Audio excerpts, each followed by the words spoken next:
Boa noite, irmãos. É um privilégio da parte de Deus poder estar aqui nessa celebração de Páscoa com vocês. Ouvindo o pastor Jean contando o testemunho, né? Eu, olhando para os evangelhos e olhando para a vida dos discípulos, a gente pode ver e perceber que Deus ele usa, né, pessoas imperfeitas. Né? Deus ele não usa santos para ser relevante na cidade. Deus ele usa pessoas, né, imperfeitas para transmitir o seu amor, a sua graça e a sua bondade para a humanidade. Então, ainda bem que a igreja do Senhor não é feita de santos.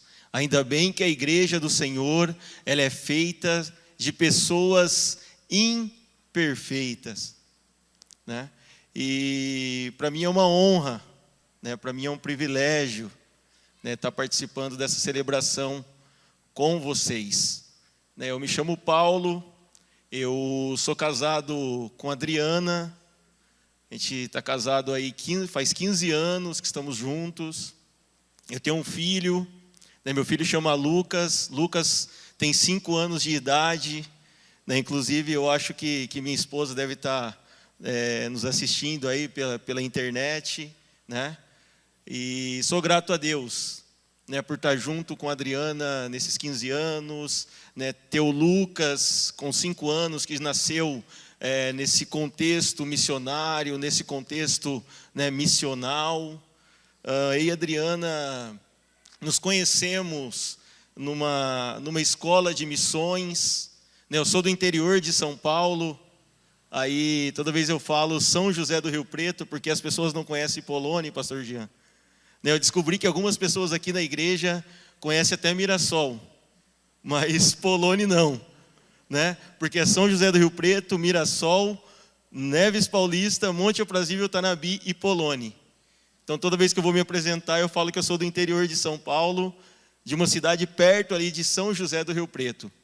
Minha esposa é tocantinense, né? E aí o mundo é pequeno, a gente descobre que tem, né, pessoas aqui na igreja que moravam em Tocantins, que moravam em Palmas, né?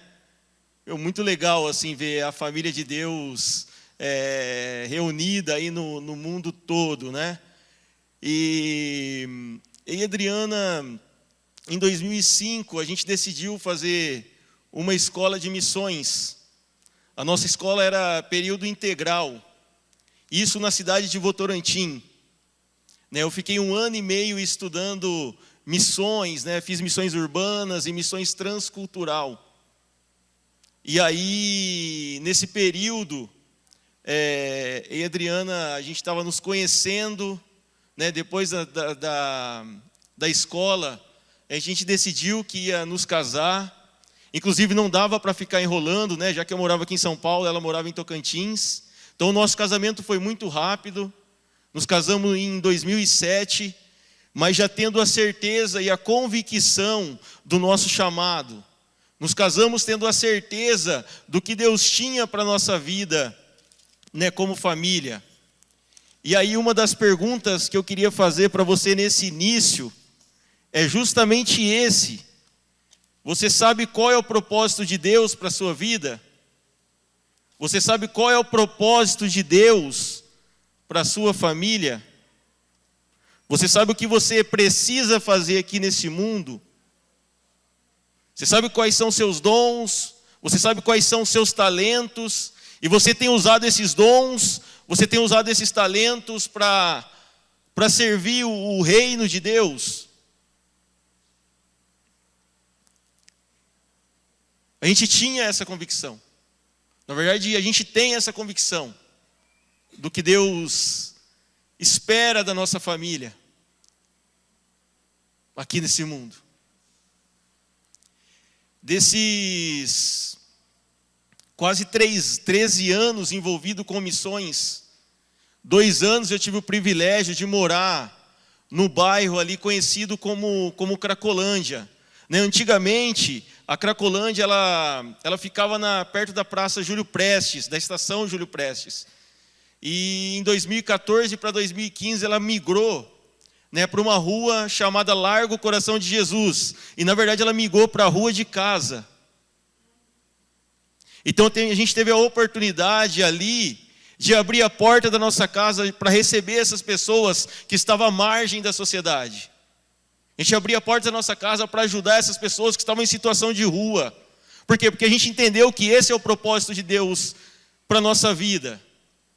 Então por isso que nesses 2 dias, eu gostaria que eu gostaria que a igreja descobrisse qual é o propósito de Deus para ela, aqui na cidade de Marília. Né? Quando a gente descobre qual é o nosso propósito, ou quando a gente descobre qual é o propósito de Deus para a nossa vida, a alegria no nosso coração, a alegria na nossa vida. Não há uma alegria maior do que cumprir o propósito de Deus aqui na terra. Muitas pessoas andam infelizes, muitas pessoas andam desanimadas, muitas pessoas andam tristes, porque ainda não descobriu qual é o propósito de Deus para a sua vida.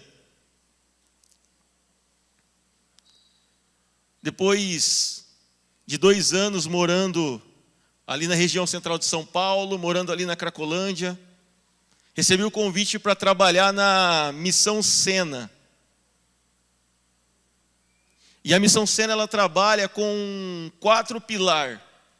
A Missão Sena ela trabalha com prevenção, ela trabalha com resgate, ela trabalha com restauração e com reintegração social. Hoje, tanto eu quanto o Marcos, nós somos missionários e trabalhamos período integral na Missão Sena. E aí, na parte da prevenção, a missão ela tem uma creche que atende 26 crianças que estão ali na região central de São Paulo, uma região conhecida como Cracolândia. Essas crianças moram em invasões, moram em cortiços, moram em comunidades. Outras crianças que recebemos na nossa creche são imigrantes bolivianos. E todo o material que a gente tem ali na nossa creche é oferecido pela Escola Mackenzie. Tudo o que é feito ali na creche é para que essas crianças sejam protegidas dessa realidade triste que estão perto dos seus olhos, que estão perto da sua casa, que estão perto do seu lar. Então a gente tem esse trabalho já há mais de 10 anos ali na Cracolândia, e essas crianças têm sido abençoadas pelo poder de Deus, pelo poder do Evangelho. Essas crianças ficam na creche das 8 às 5 da tarde. Tomam café da manhã, almoça e aí tomam um café da tarde.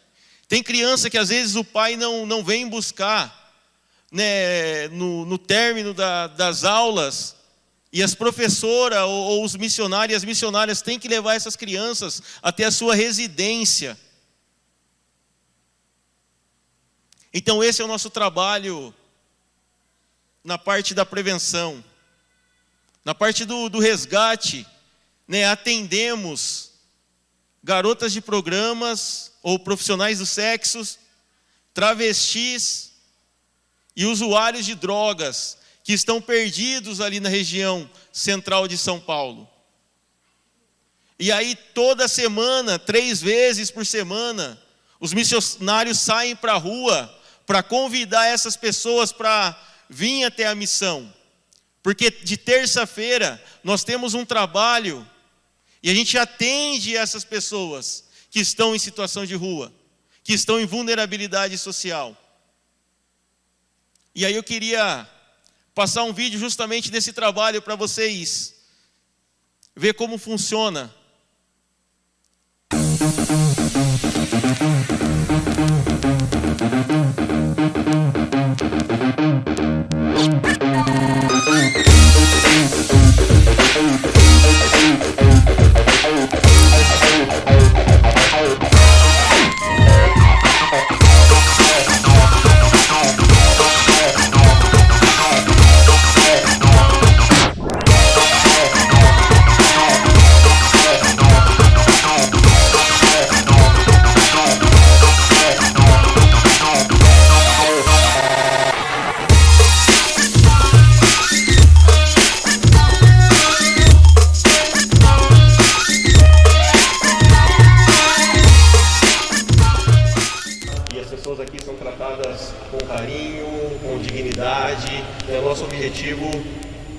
acolher essas pessoas e mostrar que existe outra vida.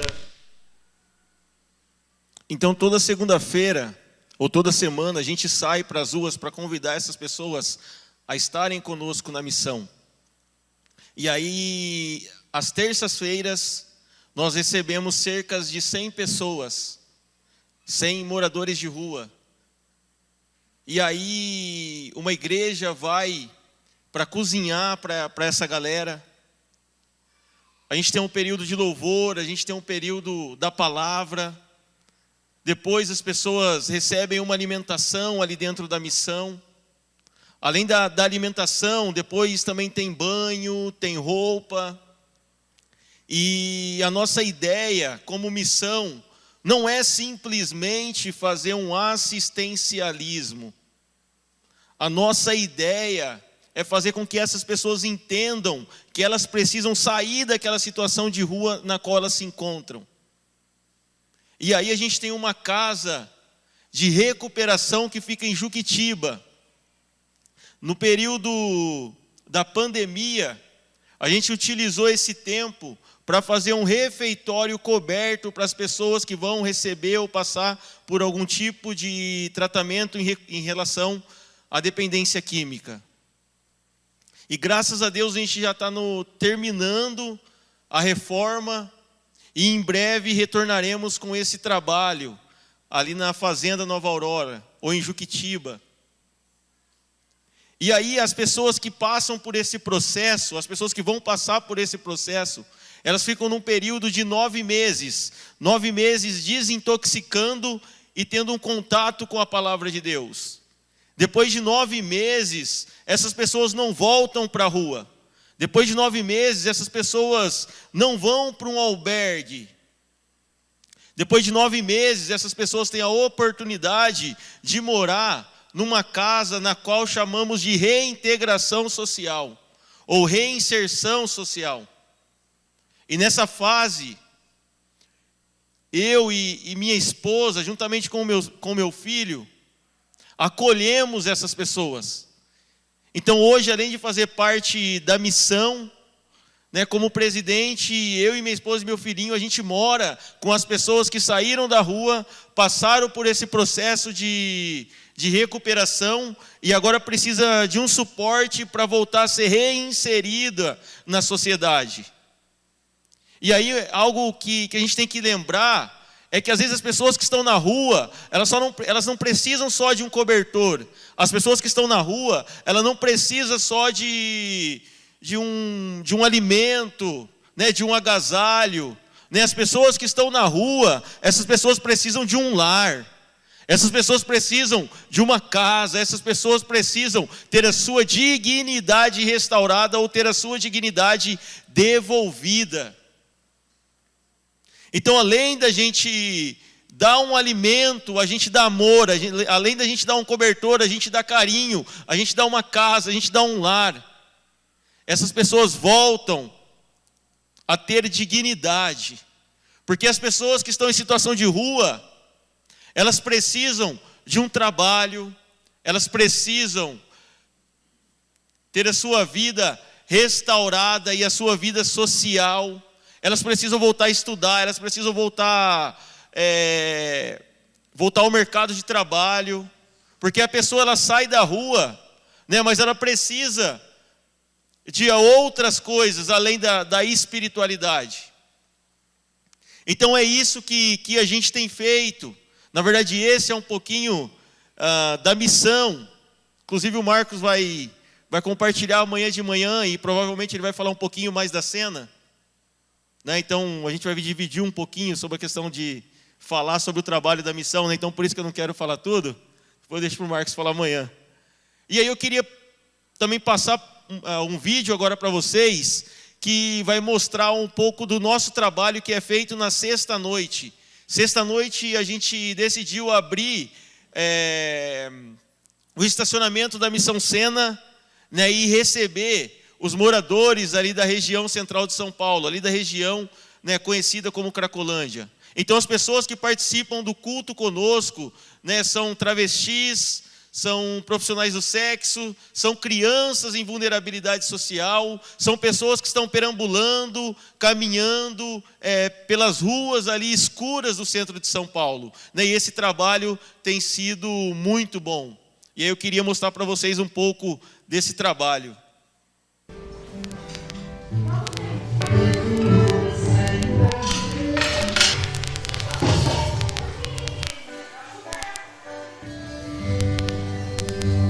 Boa noite a todos e todas. Boa noite, privilégio vocês estarem aqui com a gente na Casa Amarela, no nosso culto da garagem. Culto da garagem.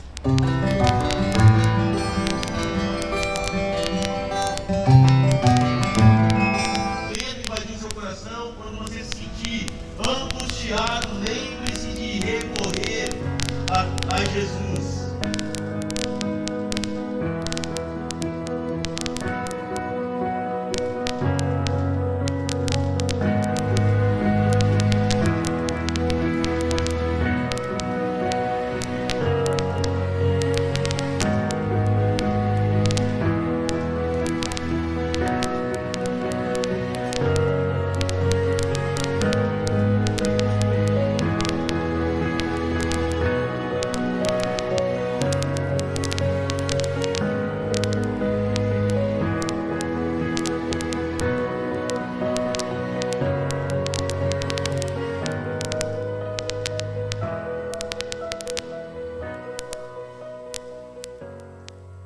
Esse é um pouco do trabalho que é desenvolvido pelos missionários na sexta-feira à noite, na Missão Sena.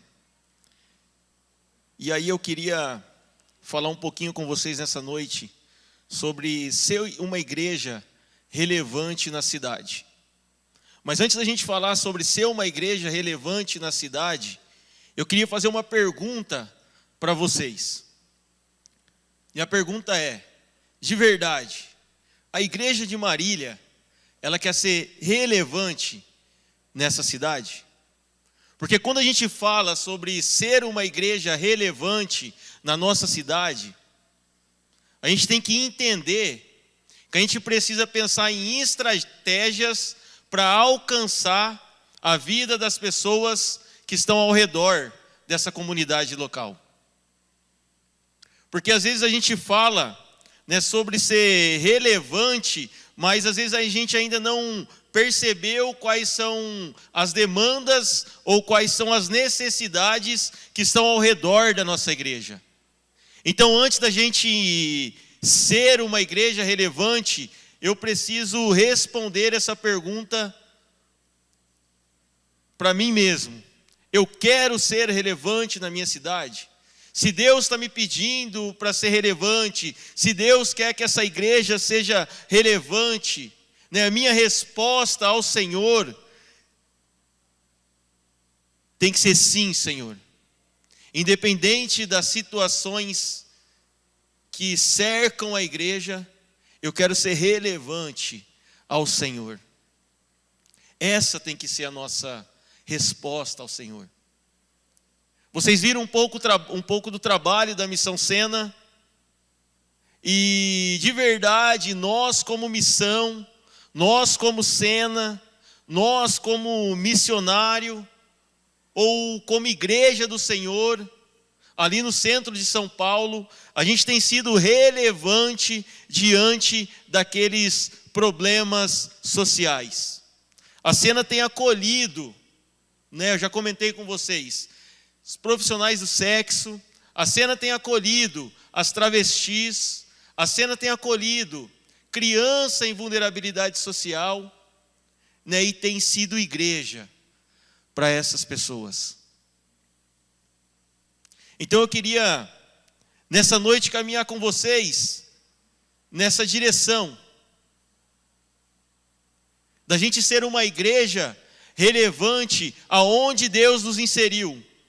Queria conversar com vocês sobre a gente ser uma igreja relevante aonde Deus nos colocou. Mas para isso a gente tem que estar com o nosso coração aberto. E às vezes não só com o nosso coração aberto, a gente tem que estar com as portas da igreja abertas para atender a necessidade da cidade. Esses dias eu ouvi um comentário que me chamou muito a atenção sobre a igreja, sobre o cristianismo, sobre o povo de Deus, sobre os seus discípulos. Eu ouvi algo sobre a igreja que me fez eu pensar, nessa pandemia, se a igreja fechasse, os vizinhos sentiriam falta, ou os vizinhos falariam assim, ó, ufa, que bom que essa igreja fechou. Isso me fez eu pensar.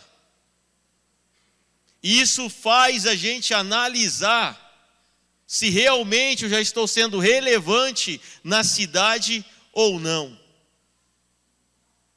Se a igreja, só um exemplo, pastor, entre aspas, né? Se a igreja de Marília chegasse a fechar, qual seria a postura dos vizinhos aqui? Talvez seria essa, né? Pelos trabalhos já que a igreja desenvolve na cidade, talvez seria essa postura, né? Poxa, que pena. A igreja fazia um bom trabalho aqui nessa cidade. Poxa, que pena, né? A gente tem pastores envolvidos, né, em causas onde tem pessoas com problemas de dependência química. Talvez as pessoas sentiriam a falta, talvez as pessoas sentiriam, né, essa ausência da igreja.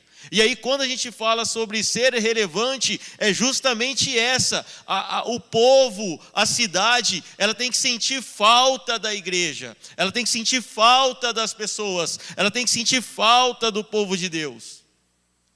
E aí eu queria ler um texto com vocês, que está em João, capítulo 13.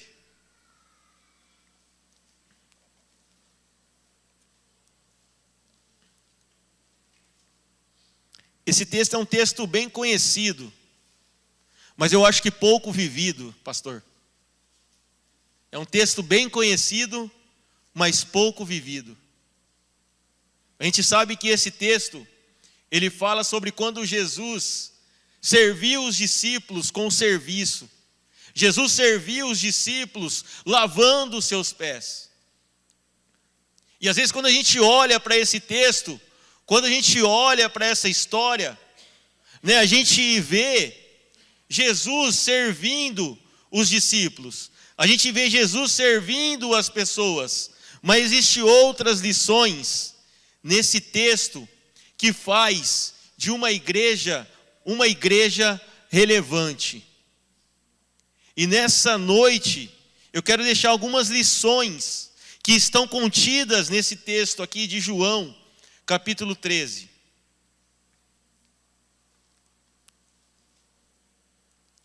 Achei que ia ser colocado ali atrás, mas vamos ler aqui, tá bom? Antes da festa da Páscoa, sabendo Jesus que era chegado a sua hora de passar deste mundo para o Pai, tendo amado os seus que estavam no mundo, amou-os até o fim. Durante a ceia, tendo já o diabo posto no coração de Judas, filho de Simão Iscariotes, que traísse Jesus, sabendo este que o Pai tinha confiado tudo às suas mãos, e que ele tinha vindo de Deus e voltava para Deus, levantou-se da ceia, tirou a vestimenta de cima, e pegando uma toalha, cingiu-se com ela. Em seguida, Jesus pôs água numa bacia e começou a lavar os pés dos discípulos, e a enxugá-los com a toalha com que estava cingindo. Quando se aproximou de Simão Pedro, este lhe perguntou, ou seja, quando se aproximou do improvável, né? Este lhe perguntou, vai lavar os meus pés, Senhor? Jesus respondeu, o que eu faço, não compreende agora, mas vai entender depois. Então Pedro disse, o Senhor nunca lavará os meus pés. Ao que Jesus respondeu, se eu não lavar, você não terá parte comigo. Então Pedro lhe pediu, Senhor, não somente os pés, mas também a mão e a cabeça. Jesus respondeu, quem já se banhou não precisa lavar nada, a não ser os pés, pois quanto ao mais está tudo limpo, e estão limpos, mas não todos.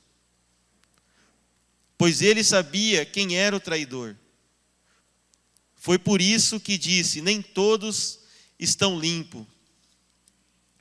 Depois de lhe ter lavado os pés, Jesus pôs-se de novo as suas vestimentas e, voltando à mesa, perguntou-lhe: vocês compreendem o que eu lhe fiz? Vocês me chamam de mestre e de senhor, e fazem bem porque eu sou. Ora, se eu, sendo Senhor, o mestre, lavei os pés de vocês, também vocês devem lavar os pés uns dos outros. Porque eu lhe dei o exemplo, para que como eu fiz, vocês façam também. Em verdade lhe digo, que o servo não é maior do que o seu senhor, nem o enviado é maior do que aquele que o enviou. Se vocês sabem essas coisas, bem-aventurados serão se as praticarem. Antes de Jesus morrer, ele nos deixou uma grande lição sobre a Páscoa. E aí, nessa noite eu queria compartilhar com vocês, e ver com vocês diante desse texto, quais são as lições importantes que ele deixou nesse texto, sobre a Páscoa, e também o que é, esse momento tão importante para a igreja, esse momento pascual, ou o que será que é a Páscoa, e quais são as lições importantes que Jesus deixou para a igreja dele sobre a Páscoa. A Páscoa é uma importante celebração da igreja cristã, em homenagem à ressurreição de Jesus. É isso que a gente vê no começo do versículo. Antes da festa da Páscoa, sabendo que era chegada a sua hora de passar desse para o Pai, tendo amado os seus, amou até o fim. Então a gente entende aqui primeiro a importância da celebração para a igreja da Páscoa, porque isso significa ressurreição e ressurreição de Jesus. Antigamente, a Páscoa, ela significava a libertação do povo de Israel do Egito. Já no Novo Testamento, a Páscoa é a celebração da passagem da morte para a vida através da vida de Jesus. Então a pergunta que eu faço nessa noite é o que será que possamos aprender, ou como podemos aprender alguma lição com Jesus através da Páscoa? Ou o que aprendemos com essa Páscoa? Por que será que a Páscoa é tão importante para a vida da igreja? Por que será que a Páscoa é tão importante para o cristianismo? Não é só porque teve a ressurreição de Jesus. Até porque se Jesus fizesse tudo o que ele fez, que foi vir, servir as pessoas por 3 anos. Jesus veio, a gente sabe que sofreu, ele morreu, ele foi ser levado à cruz. A gente sabe também que no 3º dia ele ressuscitou. Mas se a gente não entender que a gente precisa dar valor à ressurreição de Jesus, nada disso vai ser importante sobre a nossa vida. Na verdade, a Páscoa, se a gente não levar ela no sentido de praticar no que ela nos ensina, a Páscoa nada mais é ou nada mais vai ser do que uma celebração. E Jesus estava mostrando aqui para os discípulos que a Páscoa ela não era só uma celebração. A Páscoa ela não era só um evento. Jesus estava mostrando para os discípulos aqui que a Páscoa ela deveria ser uma vida prática, aonde a vida dos discípulos iriam servir para tocar a vida de outras pessoas. Então que nesse tempo de Páscoa, que possamos lembrar sim, da morte, da ressurreição de Jesus, mas também que possamos lembrar do que Deus espera da gente como igreja, do que Deus espera da gente como povo instituído aqui na terra. Sabe, não foi por acaso que a gente veio para esse mundo. A gente não está aqui só para trabalhar, só para ganhar grana. A gente não está aqui só para estudar. A gente não está aqui só para ter uma família. A gente está aqui nesse mundo para cumprir o propósito de Deus. Nós estamos nesse mundo para dar vida para as pessoas. E aí tem uma frase que eu gosto muito do Neil Barretos. Ele fala que a nossa vida, ela só vai passar a ter sentido quando a gente começar a dar sentido para a vida de alguém. E aí sabe por que a vida de muitas pessoas andam sem sentido? Porque não tem dado sentido para a vida das pessoas. Sabe, todas as vezes que eu estou com a minha família lá no centro de São Paulo, todas as vezes que eu estou com a minha família lá na Sena, todas as vezes que eu estou com a minha esposa e com o meu filho, acolhendo um morador de rua, a alegria no meu coração. Então Páscoa é isso, é ser bênção na vida das pessoas. É mais do que participar do culto, é mais do que tocar, é mais do que falar. Sabe, a Páscoa é entender que Jesus nos deixou uma missão. É entender que assim como Jesus deixou uma missão para os discípulos, Ele deixou uma missão para a igreja. E aí quando a gente olha esse cenário aqui, a gente vê Jesus, falando que ali tinha um traidor. Mas Jesus, ele não fala só do traidor. A gente vê Jesus pegando a bacia, pegando a toalha, pegando a água e lavando os pés dos discípulos. A gente vê Jesus, antes de morrer, sendo bênção na vida das pessoas. E aí eu fico imaginando quantas pessoas, por conta do sofrimento, deixou de servir o outro. A gente sofre, esquece de ser bênção. A gente sofre, esquece de ajudar. E aí, olhando para esse texto, algumas coisas me chamam a atenção aqui. E aí a primeira lição desse texto que me chamou a atenção foi o fato do amor. A gente olha para esse texto e a gente vê que Jesus amou os seus até o fim. Então aqui João, ele destaca o amor permanente e eterno de Cristo pelos seus amigos e discípulos. Um amor que ele manifestou ao dar a sua vida na cruz pelos seus.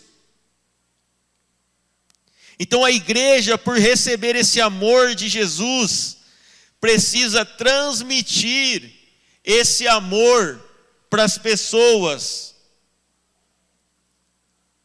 Se a gente recebeu Jesus no nosso coração como seu único e suficiente Salvador, se a gente se batizou, se temos convicção, que o Salvador, ele faz parte da nossa vida, se um dia fomos alcançados pelo amor do Cristo, se um dia fomos alcançados pelo amor do Mestre, se um dia fomos amados por esse Jesus, o que devemos fazer é transmitir esse amor para outras pessoas. Outras pessoas precisam conhecer desse amor através da sua vida. E quando eu falo sobre o amor, eu me lembro que amar é se doar, amar é se entregar. Porque Deus amou o mundo, Ele deu o que Ele tinha de melhor, Ele deu Jesus, Ele deu o seu Filho. Porque Jesus nos amou, Ele deu a sua própria vida. Então todas as vezes que eu penso no amor, eu penso que amar é se entregar, amar é se doar. Então assim, uma igreja que ama é uma igreja que se doa, uma igreja que ama é uma igreja que se entrega, assim como Deus e assim como Jesus fez para a humanidade. E quando a gente olha na palavra de Deus, quando a gente olha nas escrituras, a gente vê que uma igreja ela pode ter todas as coisas, mas se não tiver o amor, de nada serve. Em Coríntios a gente vê isso. Sabe, você pode desenvolver um trabalho na Cracolândia, você pode desenvolver um trabalho na África, você pode dar o seu corpo para ser queimado, né? Você pode ter o dom de oratória, você pode ter o dom de profetizar, mas se você não tiver o amor de Cristo na sua vida e nas suas ações, não vai adiantar nada. Então uma igreja que quer ser relevante na cidade, ela precisa ter essa marca, e a marca que ela precisa ter é a marca do amor. Que todas as ações que forem feitas na cidade, seja pautada no amor, que a maior motivação nossa como igreja possa ser o de amar as pessoas, o de demonstrar o amor pelo perdido, o de demonstrar o amor pelo necessitado, o de demonstrar o amor pelo pobre, pela viúva, pelo desamparado. E aí uma das questões que a gente tem que tomar cuidado quando a gente fala do amor, é porque a gente se encontra nas escrituras uma palavra que fala assim: o amor, olha, mas tomam cuidado, contextualizando para os dias de hoje, né? Mas tomem cuidado, porque nos últimos dias o amor de muitos vão se esfriar. E essa palavra não é para quem não conhece a Jesus. Essa palavra não é para quem não tem um contato com o mestre. Sabe, essa palavra é para a sua igreja. Essa palavra é para os discípulos de Jesus. Então eu não entendo muito bem quando Deus ele alcança a minha vida, né? Eu não dou passo para alcançar a vida do outro. Eu não entendo muito bem quando Deus ele transborda o meu coração de amor. Eu não entendo quando eu não consigo também transbordar esse amor para outras pessoas ou pelo outro.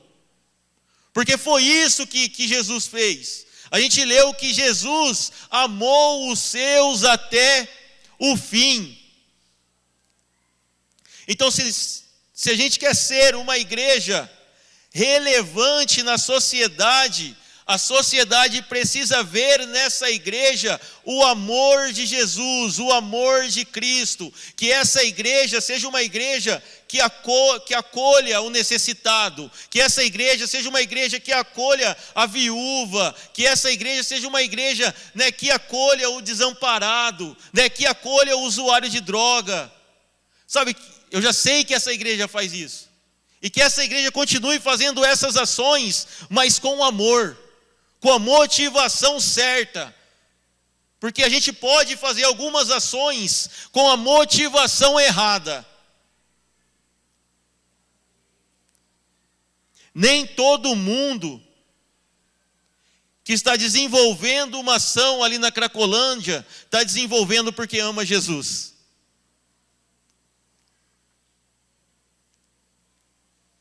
Então essa é a primeira marca dessa igreja que quer ser relevante na sociedade. Primeira marca é a marca do amor.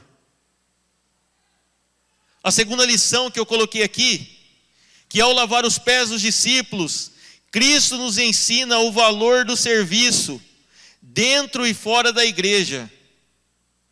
Nisto, então entendemos que uma igreja viva, ela se caracteriza pelo serviço às pessoas. Então uma igreja que quer ser relevante na sociedade, ela precisa se preocupar tanto com os de dentro, mas também com os de fora. Uma igreja que quer ser relevante, ela precisa entender a sua marca, que é servir o próximo, que é servir as pessoas, que é servir o outro. A gente está vivendo num mundo onde as pessoas não querem servir mais umas às outras. A gente está vivendo num mundo onde as pessoas gostam de ser o quê? Servidas. Eu não quero servir o meu próximo. Eu não quero servir meu vizinho. Eu não quero servir a minha família. Sabe, essa é uma ideia errada sobre o cristianismo. E Jesus falou, olha, se vocês são meus discípulos, vocês precisam aprender o que é serviço. Vocês precisam aprender o que é servir o outro. E sabe, eu sirvo o outro quando eu dou uma cesta básica. Eu sirvo o outro, né, quando eu faço uma oração para quem precisa de ajuda. Tem várias formas de você servir as pessoas. E aqui Jesus ensinou uma dessas formas. Jesus pegou a bacia, pegou a água, pegou a toalha e começou a lavar os pés dos discípulos.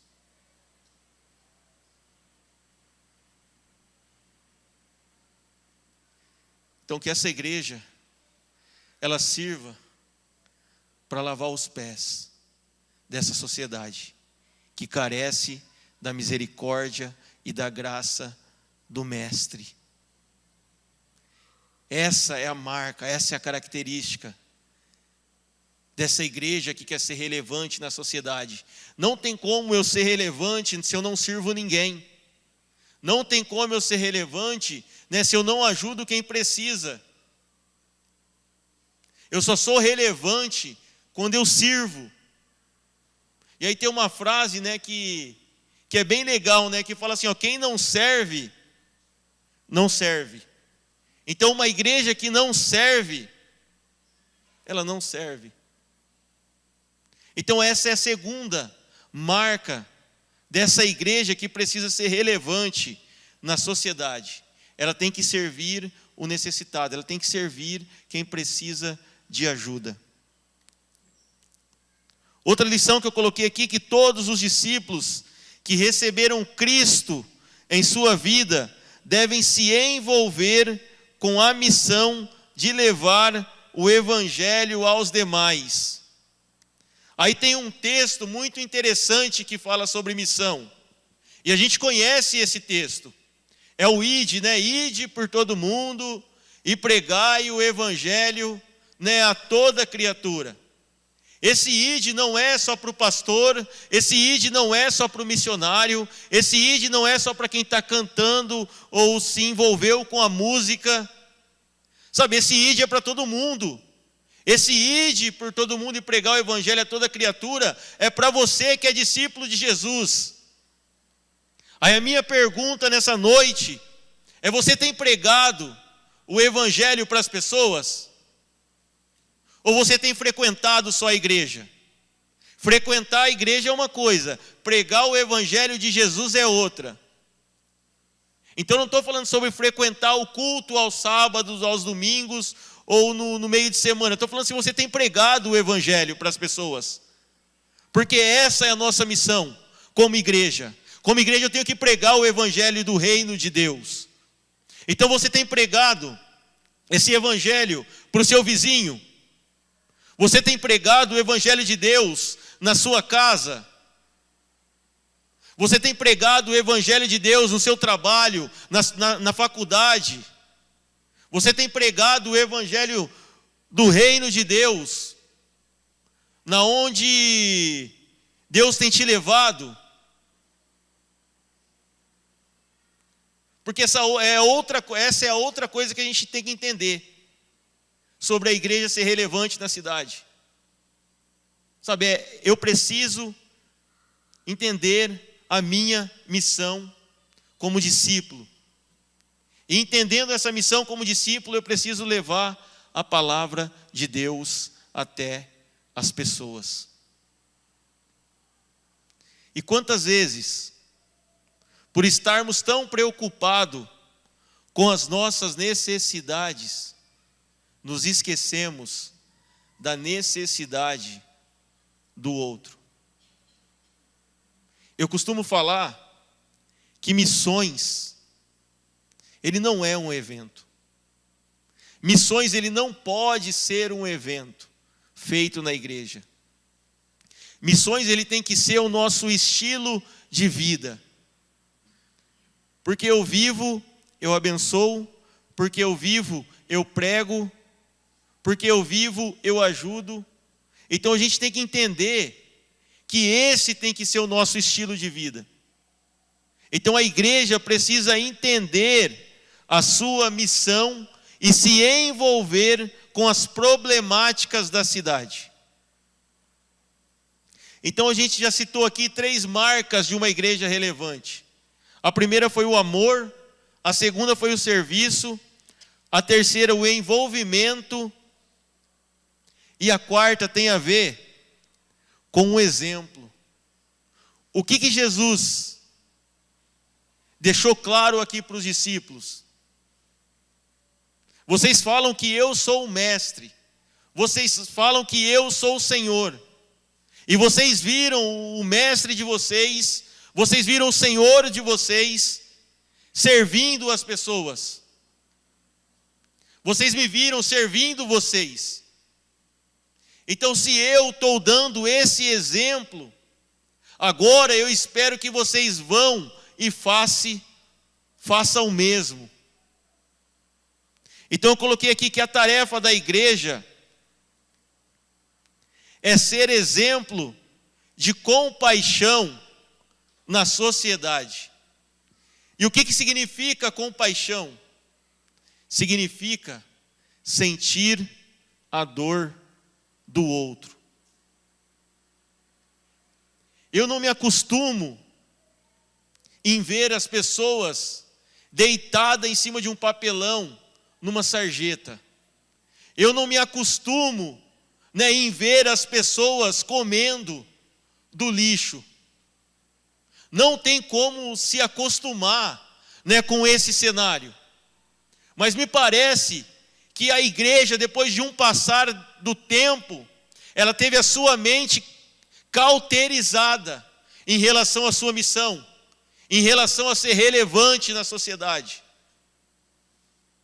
Esses dias a minha mãe veio me visitar e ela passou no centro de São Paulo. Ela começou a chorar porque viu essa cena. Ela começou a chorar porque viu um monte de gente dormindo na calçada, em cima do papelão. Um monte de gente desabrigado. Um monte de pessoas mexendo no lixo, puxando uma carroça. Mas para a gente, parece que isso já virou um cenário natural. Parece que isso virou normal para a gente. Parece que isso é normal para nós, como igreja.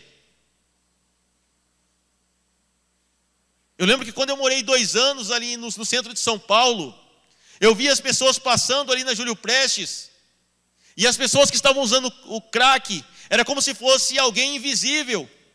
As pessoas não notavam, as pessoas não percebiam que tinham gente morrendo pelo uso do crack. As pessoas não percebiam e não notavam que tinham as crianças sendo consumidas pelo vício do crack. Tinha crianças de 10 anos que nasciam de uma relação de um usuário e de outro, que estavam jogados na rua. E não tem como a gente olhar para essa necessidade, não tem como a gente olhar para esse cenário e não fazer nada como igreja. Se como igreja a gente não está fazendo nada, é porque a nossa mente, ela se tornou uma mente cauterizada. E a gente vai deixar de ter essa mente cauterizada quando a gente começar a ser exemplo de Jesus aqui. E Jesus, sempre quando ele via uma necessidade, sempre quando ele via as pessoas passando por algum tipo de problema, Jesus ele sempre demonstrava compaixão pelo próximo. Jesus ele sentia a dor do outro. E aí a minha pergunta é: quanto tempo faz que você não sente a dor do outro? Às vezes a gente sente a dor de quem está próximo de nós, né? E às vezes nem de quem está próximo. Porque às vezes a gente começa a ter aquela postura do levita e do sacerdote, né? Mas quantas vezes a gente não sente a dor? Ou quantas vezes nosso coração, sabe, não queima, né, por ver essas pessoas longe de Jesus? Sabe, se as pessoas morrerem sem Jesus, a gente sabe para onde elas vão. E essa é a nossa tarefa. A nossa tarefa é ser exemplo de Jesus aqui na terra. E aí o que Jesus fez? Eu me lembro muito bem de um cenário onde Jesus, ele ensina uma lição de fé para os discípulos. Os discípulos estavam com medo, os discípulos acharam que ia morrer. Lembra quando Jesus estava no barco com os seus discípulos? Né? E aí bateram o vento, as ondas, né? Mestre, a gente vai morrer. O senhor não está vendo, né, que a gente vai perecer? E Jesus estava dormindo tranquilamente na polpa do barco. E o que me chama a atenção, diante desse texto, é que além de Jesus ensinar uma lição de fé para esses discípulos, Jesus fala assim: agora se prepare, que eu tenho uma missão para vocês. Esse é o contexto, né? Quando a gente vê Jesus indo para Gadara ou para Gerasa, Jesus tinha acabado de ensinar uma lição para os discípulos, uma lição sobre fé, ou seja, vocês precisam ter mais fé em mim, vocês precisam acreditar mais em mim. Vocês não viram que o vento foi cessado? Você não viu que eu pedi para o vento aquietar e ele se aquietou? E aí Jesus fala assim, ó, agora vocês acharam, ou vocês pensaram que a gente ia voltar para casa? Não, a gente vai agora desenvolver uma missão em Gadara, e a gente sabe de toda a história, né, que ali tinha um endemoniado, né, e Jesus foi atrás desse cara, porque esse cara estava com um problema, esse cara estava precisando de Jesus, e Jesus foi atrás dele, né, e quantas vezes, né, as pessoas estão precisando do nosso apoio, estão precisando do nosso socorro, e às vezes a gente não se atenta para a necessidade do outro. Imagina a postura dos discípulos: Senhor, a gente quase morreu aqui, o medo toma conta do nosso coração, o medo toma conta da nossa vida. O Senhor nos dá uma lição sobre fé, e o Senhor nos mostra que existe uma missão em Gadara. Senhor, lá nenhum religioso foi. Senhor, em Gerasa, em Gadara, não dá para a gente ir. Ou o Senhor vai fazer o que lá, Senhor, atrás de um endemoniado? Senhor, se fosse pelo menos uns 10, 15, 20, 50, 70 ou 1000, né, daria até para a gente ir, mas Senhor, o Senhor vai atrás de um. Sabe, eu gosto de Jesus, eu sou apaixonado pelo Evangelho puro e simples, porque Jesus, ele não está preocupado com quantidade. Jesus, ele está preocupado em alcançar o coração do vil pecador. E é isso que Jesus faz. Jesus encontra esse cara, e esse cara é liberto. E aí, de repente, o que me chama a atenção é que esse cara fala assim: Senhor, eu quero ir contigo. Senhor, me deixa eu ir com o Senhor, me deixa eu seguir o Senhor, me deixa eu pregar o Evangelho contigo. E aí Jesus olha para esse cara e fala assim: não, você não vai vir comigo. Você não precisa pregar o Evangelho, né, comigo. O que você precisa fazer é voltar para casa. Volte para casa e conte para os seus o que eu fiz na sua vida. E aí a gente está falando aqui, eu já estou indo para para o término da minha mensagem. A gente está falando sobre ser uma igreja relevante, hoje a gente está falando sobre ser uma igreja missional. A gente viu algumas características aqui da igreja que é relevante na sociedade, mas eu preciso falar para vocês que missões ele começa na sua casa. Missões ele começa no seu lar.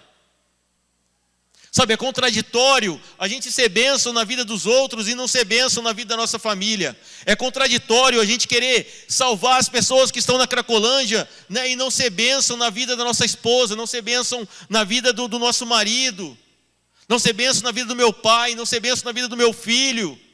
Né, é contraditório. Então eu preciso me analisar primeiro e ver se eu estou sendo bênção na minha casa. Eu preciso me analisar e ver se eu estou sendo bênção no meu lar. E quando você olha para a postura de Jesus, ele abençoava a vida de muitas pessoas. Jesus abençoava o paralítico, Jesus abençoava o coxo, Jesus abençoava o leproso, Jesus abençoava o cego, mas Jesus também era bênção na vida da sua família. Jesus ele era bênção na vida dos seus. Então esse é o maior desafio. E talvez essa é a palavrinha mais difícil quando a gente fala de exemplo. Porque primeiro eu preciso ser exemplo em casa, para depois ser exemplo na cidade. Se eu for exemplo na minha casa, fica mais fácil eu ser exemplo fora. Então eu costumo falar que missões, ele começa no meu lar e depois ele estende para fora. Porque não adianta a gente ser na nossa casa uma coisa, né, e na sociedade outra. Não adianta eu ser em casa uma coisa e no meu trabalho outra. Não adianta eu ser em casa uma coisa e na igreja outra.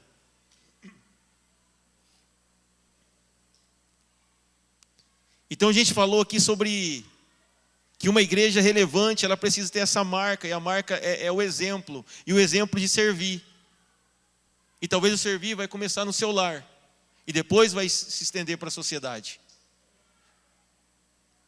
A última característica de uma igreja relevante, ela entende que o grande segredo da vida cristã não está em saber, mas está em praticar. Então, quantas coisas a gente já aprendeu de Jesus? Quantas coisas a gente já aprendeu sobre o Evangelho? Eu sei sobre compaixão, mas eu tenho tido compaixão? Eu sei sobre o amor, eu dou aula sobre o amor, mas eu tenho amado? Eu sei sobre o exemplo, mas eu tenho sido exemplo? Então o amor, ele não pode ser, e o evangelho, ele não pode ser um evangelho teológico. O evangelho, ele tem que ser um evangelho prático. Porque existe uma diferença em saber o que eu tenho que fazer e fazer o que precisa ser feito. Às vezes eu sei o que precisa fazer, mas eu não faço.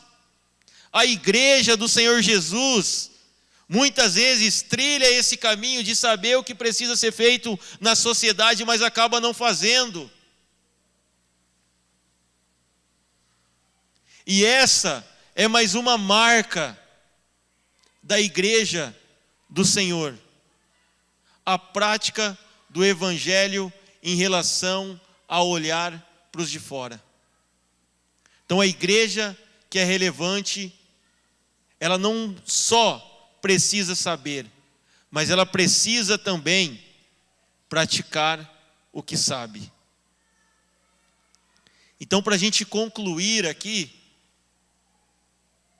eu coloquei que o amor, o serviço, o envolvimento, o exemplo e a prática, ela faz parte do verdadeiro evangelho de Jesus e são marcas de uma igreja saudável e viva.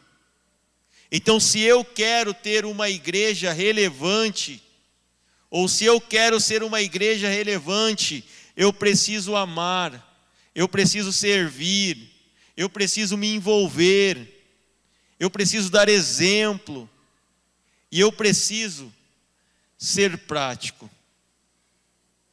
Então que nessa noite, Deus possa fazer de nós uma igreja relevante, que não fale só sobre o amor, mas que ame, que não fale só sobre o serviço, mas que sirva, que não fala só sobre o envolvimento, o se envolver com as necessidades, mas que se envolva, que não fale só sobre o exemplo, mas que seja o exemplo, e que não fale só sobre a prática, mas que pratique o evangelho do reino de Deus aqui na terra. Que Deus possa nos encher com o amor dele, que Deus ele possa nos encher com a graça dele, e que possamos ser de verdade relevantes nesse mundo, porque não dá para ver, ou não dá para a gente se acostumar com algumas coisas que a gente tem visto na nossa sociedade. Esses dias eu ouvi, e não sei se vocês viram, mas passou na televisão, uma menina que foi morta, ali na região da Cracolândia, de bala perdida. Sabe, isso tem que tocar o nosso coração. Sabe, quando isso toca o nosso coração, eu começo a dar passos para ser relevante na sociedade. Então que Deus faça de nós uma igreja que não só fale sobre ser relevante, mas que ela seja relevante na sociedade. Amém? Eu queria orar para a gente encerrar aí. Não sei se a gente passa também para o pessoal do louvor, né? Ou para o pastor. Mas posso orar para a gente encerrar? Senhor, muito obrigado, Deus. Muito obrigado por essa noite. Muito obrigado, Deus, porque o Senhor nos mostrou, Deus, quais são as características de uma igreja relevante. O Senhor nos mostrou, Deus, como ser relevante na nossa sociedade. Senhor, não queremos estar aqui, Deus, só por estar. Senhor, nos ajude, Deus, a cumprir o Teu propósito aqui nessa terra. Senhor, nos ajude a cumprir o Seu propósito na nossa sociedade, Senhor. Senhor, faça de nós uma igreja relevante. Senhor, faça de nós uma igreja atuante, Senhor. Senhor, faça de nós uma igreja que se preocupe, Deus, com as pessoas que estão precisando de ajuda, Pai. Não queremos, Deus, só olhar, Pai, as necessidades, mas queremos, Deus, se envolver.